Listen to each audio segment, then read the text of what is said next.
वेद पाठशाला में मैं आपका हार्दिक स्वागत करती हूँ। प्रिय श्रोता, परमेश्वर का वचन जीवित, पवित्र एवं सामर्थी है। आशा है कि आज के वचन से आपको आत्मिक लाभ होगा।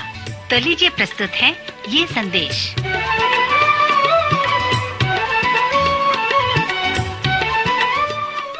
नमस्कार श्रोता मित्र, वेद पाठशाला के इस कार्यक्रम में आपका स्वागत करता हूँ। पवित्र शास्त्र के एक एक पुस्तक के सर्वेक्षण ने हमें नए नियम में पौलुस की पत्रियों तक ले आया है।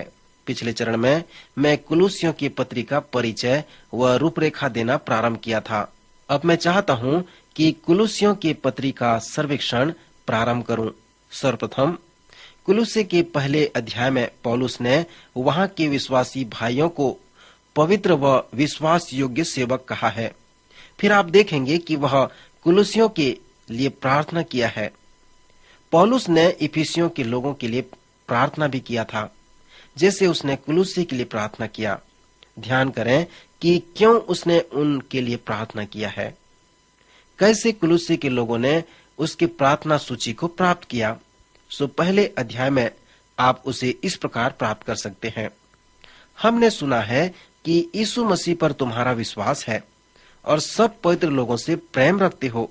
हम तुम्हारे लिए नित्य प्रार्थना करके अपने प्रभु यीशु मसीह के पिता अर्थात परमेश्वर का धन्यवाद करते हैं, उस आशा की हुई वस्तुओं के कारण जो तुम्हारे लिए स्वर्ग में रखी हुई है, जिसका वर्णन तुम उस सुसमाचार के सत्य वचन में सुन चुके हो। फिर पौलुस उनके पास्टर इपफ्रास का नाम लेता है और कहता है कि उसी ने हमें तुम्हारे प्रेम को जो आत्मा में है प्रकट किया है और तुम्हारे महान विश्वास के विषय में भी बताया है। फिर पौलुस आगे लिखता है कि वही सुसमाचार जो तुम्हारे पास आया और जगत में सब जगह फैलकर लोगों के जीवनों को बदल रहा है, अर्थात जिस दिन से तुमने उसको सुना और सच्चाई से परमेश्वर का अनुग्रह पहचाना है, तुम में भी ऐसा ही करता है। सो इसलिए पौलुस कुलुसियों के लिए प्रार्थना करता है, क्योंकि वह सुना था और वह उस सच्चाई का गवाह था कि सचमुच में उनका जीवन बदल गया है, उनका नया जन्म हो गया है। वे सचमुच में मसीह और उसकी देह के अंग हो गए हैं। जब भी पौलुस उसके विषय में सुनता था तो ये सुनता था कि लोग मसीह के अनुयायी बन गए हैं। सो वह कहता है कि जिस दिन से मैंने यह सुना है तो मैंने तुम्हारे नाम को अपने प्रार्थना की सूची में रखा है और मैं तुम्हारे लिए प्रार्थना करना नहीं भूलता। प्रतिदिन मैं तुम्हारे लिए भी प्रार्थना करता हूँ, ताकि तुम सारे आत्मिक ज्ञान और समझ सहित परमेश्वर की इच्छा की पहचान में परिपूर्ण हो जाओ। श्रोता मित्र, यदि आपके पास प्रार्थना की सूची है तो आपके प्रार्थना की सूची में उन लोगों के नाम होंगे जिनके पास समस्याएं हैं, जो बीमार हैं, परिवार में झगड़े हैं, कोई शराबी है, किसी वस्तु की आवश्यकता है। सो इन समस्याओं में पड़े लोगों के नाम आपकी प्रार्थना सूची में होंगे। परंतु पौलुस की प्रार्थना सूची इस प्रकार नहीं है। पौलुस जानता था कि अनेक लोग जेल खाने में हैं, अनेक लोग बीमार हैं, पीड़ित हैं, परंतु पौलुस की प्रार्थना सूची में उन लोगों के नाम हैं जिन्होंने सुसमाचार सुना व विश्वास किया, ताकि वे आत्मिक ज्ञान, समझ व परमेश्वर की इच्छा की पहचान में परिपूर्ण हो जाएं और वे इस बात को समझें कि परमेश्वर उनके जीवन से क्या चाहता है। पहले अध्याय के 10वें पद में पौलुस लिखता है, ताकि तुम्हारा चाल चलन प्रभु के योग्य हो और वह सब प्रकार से प्रसन्न हो और तुम में हर प्रकार के भले काम का फल लगे और परमेश्वर की पहचान में बढ़ते जाओ। यह प्रार्थना करते हैं कि उसकी महिमा और शक्ति के अनुसार सब प्रकार की सामर्थ्य से बलवंत होते जाओ, यहाँ तक कि आनंद के साथ हर प्रकार से धीरज और सहनशीलता दिखा सको। इस बात पर ध्यान करना अच्छी बात है कि क्यों पौलुस ने लोगों के लिए प्रार्थना किया और क्या उनके लिए प्रार्थना किया। पहले अध्याय में जब पौलुस बताता है कि मसीह कौन है, तो आप इस पत्री के प्रथम अध्याय के मूल विषय को प्राप्त कर सकते हैं। मसीह के व्यक्तित्व के विषय में यहाँ पर सुंदर लेखांश है। वह तो अदृश्य परमेश्वर का प्रतिरूप और सारी सृष्टि में पहलौठा है, क्योंकि उसी में सारी वस्तुओं की सृष्टि हुई, स्वर्ग की हो या पृथ्वी की, देखी हो या अनदेखी, क्या सिंहासन, क्या प्रभुताएं, क्या प्रधानताएं, क्या अधिकार, सारी वस्तुएं उसी के द्वारा और उसी के लिए सृजी गई हैं, और वही सब वस्तु में प्रथम है, और सब वस्तुएं उसी में स्थिर रहती हैं। और वही देह अर्थात कलीसिया का सिर है। वही आदि है और मरे हुओं में से जी उठने वालों में पहलोठा है, कि सब बातों में वही प्रधान ठहरे। श्रोता मित्र, जब मैंने पौलुस के इन वचनों को पढ़ा तो क्या आपने उन पर ध्यान किया कि कैसे पौलुस मसीह के ईश्वरत्व को प्रस्तुत करता है। पौलुस यहाँ पर उस भेद की बात को प्रकट करके कहता है कि मसीह तुम्हारे हृदय में है, जो महिमा की आशा है। एक ही आशा है जिससे आप परमेश्वर की महिमा कर सकते हैं, और वो सच्चाई है कि मसीह तुम में रहता है। सो मसीह के व्यक्तित्व में यही वो सुंदर लेखांश है जिसे आप इस पत्री में देख सकते हैं। पौलुस ने बताया कि मसीह कौन है, और उसने ये भी बताया है कि उसने क्या किया है। क्योंकि पौलुस की पत्री के जैसे उसने कहा है कि उसी ने हमें अंधकार के वश से छुड़ाकर अपने प्रिय पुत्र के राज्य में प्रवेश कराया, जिसमें हमें छुटकारा अर्थात पापों की क्षमा प्राप्त होती है। क्योंकि पिता की प्रसन्नता इसी में है कि उसने सारी परिपूर्णता वास करे, और उसके क्रूस पर बहे लहू के द्वारा मेल मिलाप करके सब वस्तुओं का उसी के द्वारा से अपने साथ मेल कर ले, चाहे वे पृथ्वी पर की हों, चाहे वे स्वर्ग में की हों। और उसने अब उसकी शारीरिक देह में मृत्यु के द्वारा तुम्हारा भी मेल मिलाप कर लिया, जो पहले निकाले हुए थे और बुरे कामों के कारण मन से बैरी थे, ताकि तुम्हें अपने सम्मुख पवित्र और निष्कलंक और निर्दोष बनाकर उपस्थित करे। सो पौलुस ने यहाँ पर हमें बताया कि मसीह ने क्या किया है। क्या यह मसीह के सुसमाचार और उसके कार्य का आश्चर्यजनक कथन नहीं है? इस पहले अध्याय में पौलुस ने कुलुसियों को यह भी कहा है कि मसीह ने जो किया है उसे कैसे तुम अपने जीवन में लागू कर सकते हो, और उसके लिए एक ही शर्त है कि तुम उस सच्चाई पर पूर्ण रूप से विश्वास करो, उस विश्वास की नींव पर दृढ़ बने रहो, और उस सुसमाचार की आशा को जिसे तुमने सुना है न छोड़ो। सो यह एक अनोखा सुसमाचार है जो तुम्हारे पास आया है और अब संपूर्ण जगत में फैल रहा है, और मुझे पौलुस के पास इसे दूसरों को बताने में एक बड़ा आनंद है। श्रोता मित्र, क्या आप समझते हैं कि मसीह कौन है? क्या आप समझते हैं कि मसीह ने क्या किया? क्या आप उसे अपने जीवन में लागू करते हैं कि मसीह ने आपके लिए क्या किया है?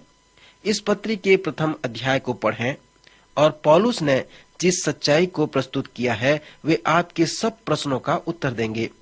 इस पहले अध्याय में वह अपने कार्य के विषय में सुंदर लेखांश देता है और कहता है कि हम हर एक मनुष्य को जता देते हैं और प्रचार करते हैं, और सारे ज्ञान से हर एक मनुष्य को सिखाते हैं कि हम हर एक व्यक्ति को मसीह में सिद्ध करके उपस्थित करें, और इसी के लिए मैं उसकी उस शक्ति के अनुसार जो मुझ में सामर्थ के साथ प्रभाव डालती है तन मन लगाकर परिश्रम भी करता हूँ।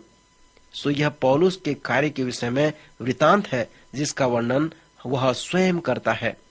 फिर इस पत्री में पौलुस ने यह भी बताया कि कैसे मसीह में रहकर जीवन व्यतीत किया जा सकता है। नए नियम में यह विषय अर्थात मसीह में 172 बार आया है, जिसका उपयोग पौलुस ने सबसे अधिक किया है कि किस प्रकार मसीह में जीवित रहकर प्रतिदिन उसमें होकर जीवन व्यतीत किया जा सकता है। दूसरे अध्याय के पद 6 से 10 पद में पौलुस लिखता है, सो जैसे तुमने मसीह यीशु को प्रभु करके ग्रहण कर लिया है, वैसे ही उसी में चलते रहो और उसी में जड़ पकड़ते और बढ़ते जाओ, और जैसे तुम सिखाए गए वैसे ही विश्वास में दृढ़ होते जाओ, और अत्यंत धन्यवाद करते रहो। चौकस रहो कि कोई तुम्हें उस तत्वज्ञान और व्यर्थ धोखे के द्वारा अहेर न कर ले, जो मनुष्यों के परंपराई मत और संसार की आदि शिक्षा के अनुसार है, पर मसीह के अनुसार नहीं, क्योंकि उसमें ईश्वरत्व की सारी परिपूर्णता सदैव वास करती है, और तुम उसी में भरपूर हो गए हो, जो सारी प्रधानता और अधिकार का शिरोमणि है। मित्र, यह एक व्यवहारिक विषय है कि मसीह में कैसे जीवन व्यतीत किया जा सकता है और फिर उससे क्या परिणाम मिल सकता है। इस दूसरे अध्याय में पौलुस ने हमें बताया है कि मसीह में हमारे पास क्या है। उसने कहा, जब तुम्हारे पास मसीह है तो तुम्हारे पास सब कुछ है।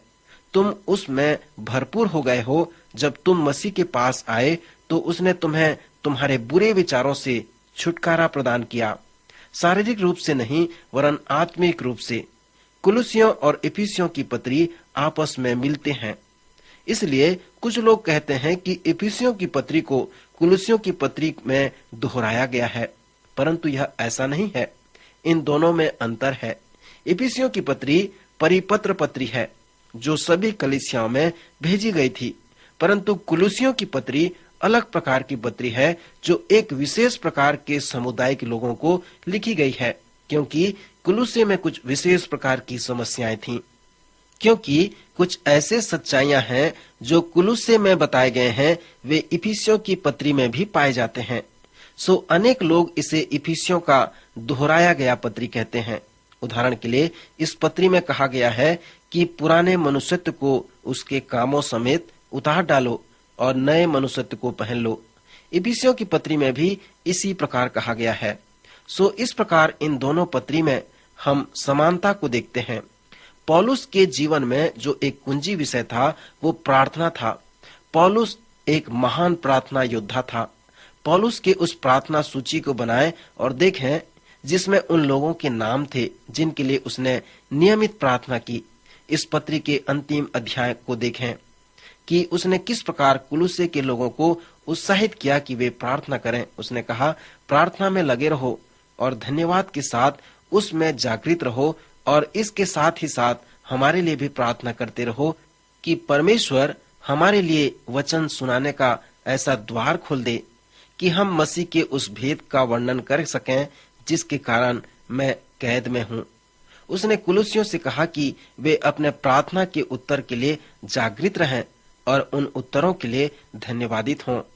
पौलुस के लिए प्रार्थना अनेक आत्मिक भेदों को जानने का आत्मिक नियम है। उसके 13 पत्रियों में जो प्रार्थना के विषय लिखे गए हैं उन पर आप ध्यान करें। उसने यीशु मसीह की तरफ प्रार्थना की महत्वपूर्णता को हमें बताया है। एक दिन चेले यीशु के पास आते हैं और कहते हैं, हमें प्रार्थना करना सिखा। वे न केवल ये पूछ रहे थे कि वह उन्हें प्रार्थना की विधि को बताए, परंतु प्रार्थना के विषय में वो ये पूछना चाहते थे कि उसके गंभीर बातों को वो जाने कि प्रार्थना किस प्रकार किया जाता है। इसलिए यीशु ने बहुत समय प्रार्थना में व्यतीत किया। मैं विश्वास करता हूँ कि यदि आप पौलुस के विषय में ऐसा ही जानते हैं और उससे उस प्रकार पूछते हैं कि तू प्रार्थना के विषय में क्या जानता है, हमें बता जो हम नहीं जानते।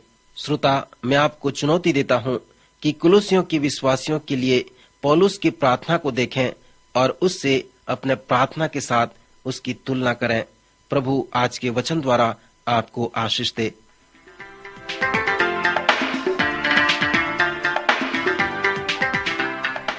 अभी आप सुन रहे थे कार्यक्रम वेद पाठशाला।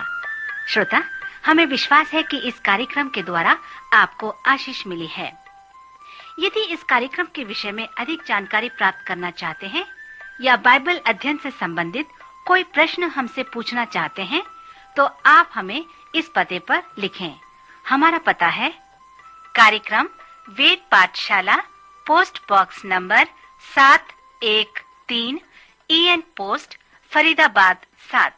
पता एक बार फिर सुन लीजिए। कार्यक्रम वेद पाठशाला, post box number 713 EN post Faridabad 7। आज के कार्यक्रम का समय यहीं पर समाप्त होता है। अगले कार्यक्रम में आपसे फिर भेंट होगी। तब तक के लिए नमस्कार।